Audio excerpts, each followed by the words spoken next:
Cameroon Bandou, Africa Bandou, to the world Bandou. Salut les amis, j'espère que vous allez bien. Les Lions U17 vont jouer aujourd'hui.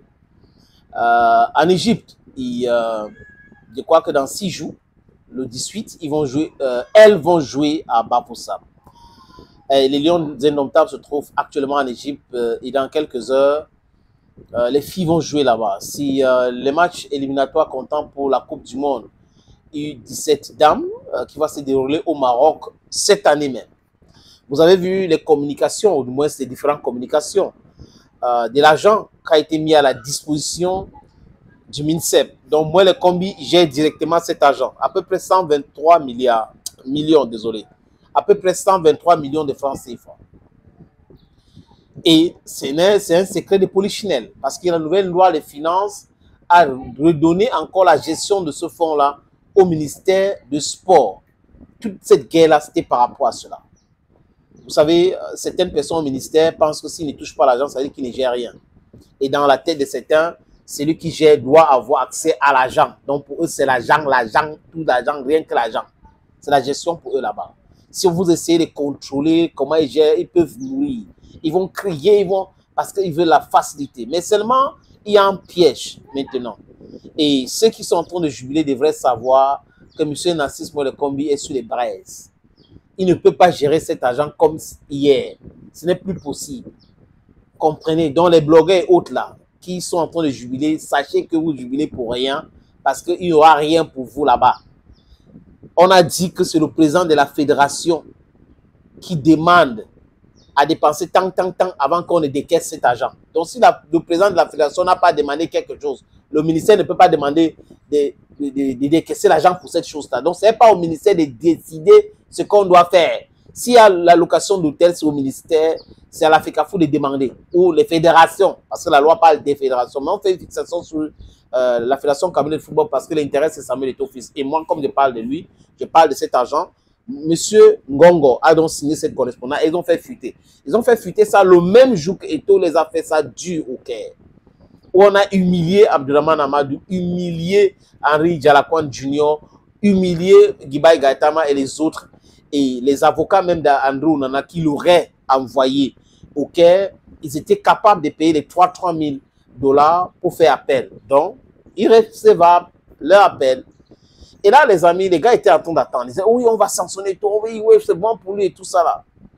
Mais tout le temps que les gars pensent que le mec va tomber, le mec, il sort grandi. Il les donne des uppercuts violents. C'est bien cela, les amis, c'est ce qui se passe. Et qu'est-ce qu'ils font maintenant? À travers leurs blogueurs, qui sont en réalité les braqueurs, ils font publier les choses. Il y a un document que l'autre qui est en Europe là a essayé de publier ou a publié parce qu'il voulait que les autres relaient et autres pour faire du bruit. Heureusement, les blogs n'ont pas relayé cela parce qu'ils ont trouvé que c'est du non-sens. Le document en question, c'est les poches de dépenses que la fédération avait demandé au ministère des Sports. Parce que dans l'ancienne loi des finances, la FECAFOO devrait faire la demande écrite avec les différentes dépenses que la fédération voulait effectuer par rapport aux compétitions internationales, envoyer au ministère des Sports. Le ministère des Sports donc devait regarder, discuter avec la fédération, envoyer à la primature. Et la primature devait donc demander au ministère des Finances de décaisser cet argent pour mettre dans la ligne budgétaire que le Premier ministre avait demandé de créer aux différentes fédérations. Mais aujourd'hui, en 2025, la loi des finances dit tout autre chose. Donc, ce blogueur braqueur qui dit qu'il est journaliste alors que c'est un activiste comme on est tout le temps, devrait savoir avant de publier cela, tentative de détournement. Il a fait un titre pompeux, tentative de détournement, et tout attrapé même dans le sac. Comment se fait-il que l'ancien fonctionnement, on vous demande, ok, pourquoi il dit cela? Parce que Eto'o, ou la fédération a demandé 129 millions pour le U17 dames. Mais l'argent qu'on a décaissé, c'est 123 millions. La différence, c'est quoi? Donc, Eto'o voulait détourner 6 millions. 6 millions. Il a publié ce que la fédération avait demandé. Et si on parle, on vérifie, est-ce que c'est faux? Ce n'est pas le prix. C'est pas possible. C'est-à-dire qu'ils n'arrivent pas à dire quelque chose de cohérent. Maintenant, ils ne vont pas publier l'autre document que la fédération a envoyé pour corriger l'autre en disant que voilà, pourquoi on envoie ce montant-là. Parce que le montant avant de décaisser l'argent 123 millions, c'est parce que la fédération a envoyé donc le document pour dire que voilà les choses qu'on doit régler. Pour que l'État donne cet argent, c'est comme ça. Mais comme les gens sont toujours dans l'acharnement et tout, vraiment, il faut le noircir, les gars ne veulent pas réfléchir. Après, ils vont dire breaking news, info en continu, breaking news, exclusive, toujours pour désinformer les gens, les amis. Les breaking désinformation là, on en a marre. Oui, et les gens savent aujourd'hui, il faut aller regarder les commentaires des Camerounais. Vous allez comprendre que les Camerounais maîtrisent bien maintenant les techniques de l'information.